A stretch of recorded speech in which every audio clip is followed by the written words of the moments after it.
These are the dead bodies. You can also see the dead body museum. You can see how nicely they have stored the dead bodies or preserved the dead bodies and kept in the glass boxes, which is easily visible for all the visitors. These bodies are preserved because of the ambling.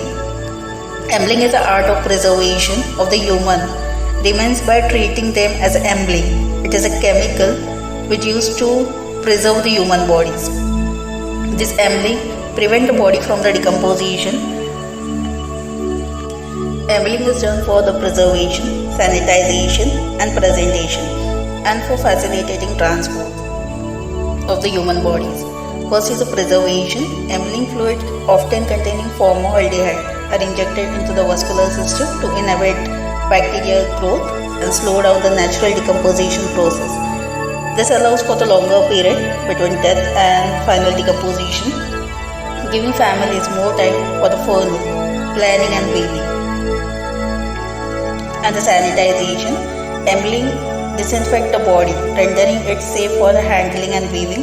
That is why we can see these bodies. It also helps control the unpleasant odors associated with the decomposition.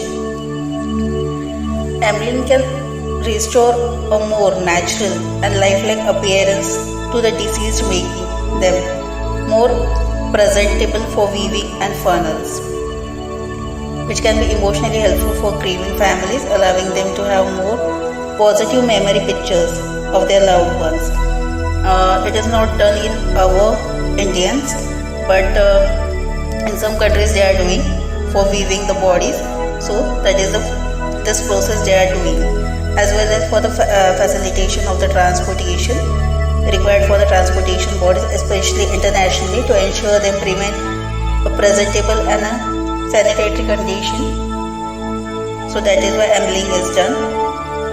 As well as in our field, ambling is done on the dead bodies, so we can study on the dead bodies. That is why ambling is done in the medical and the scientific setting to preserve bodies for the research and study, which we are studying on dead bodies. That is also done for the ambling.